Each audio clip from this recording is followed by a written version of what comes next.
తులారాశి వారికి చాలా చాలా అద్భుతమైన కాలం, అంటే అద్భుతమైన కాలం నడుస్తోంది. ఇక్కడ గోచారంలో ఉన్నటువంటి గ్రహాల యొక్క ఫలితాలు చెప్తూ ఉన్నా నేను. జన్మజాతకంలో ఎవరికైనా కానీ గ్రహస్థితుల యొక్క వ్యతిరేకత ఉన్నట్లయితే, లేదా దశలు అంతర్దశల యొక్క వ్యతిరేకత ఉన్నట్లయితే, ఈ గోచారం అనేది ఏదో ఒక 40% వరకు 30% వరకు మాత్రమే జరుగుతుంది అని చెప్పి మరొకసారి తెలియజేస్తున్నాను. ఒక్క రాహు తప్ప మిగతా 8 గ్రహాల యొక్క అనుకూలత ఉంది.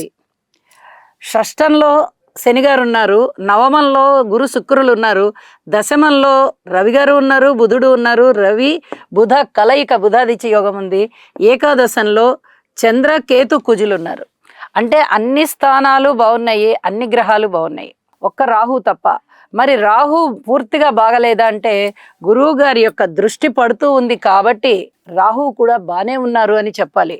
కుజుని యొక్క దృష్టి పడుతూ ఉన్నప్పటికీ గురువు గారి దృష్టి కూడా అత్యంత పదునైనది కాబట్టి, శుభకరమైన దృష్టి కాబట్టి, ఇక్కడ నిజంగా చెప్పాలంటే 9 గ్రహాల అనుకూలత ఉంది. వీరి జీవితాశయం నెరవేరుతుంది, మంచి ఉన్నత స్థితికి వెళ్తారు, ఆదాయం పెరుగుతుంది, కీర్తి ప్రతిష్టలు పెరుగుతాయి, మాట పరపతి పెరుగుతుంది, రాజకీయ పరంగా బాగుంటుంది, ఊహించని విధంగా ధనలాభాలు ఉంటాయి, ఉద్యోగంలో మంచి పేరు ప్రఖ్యాతులు రావడమే కాదు,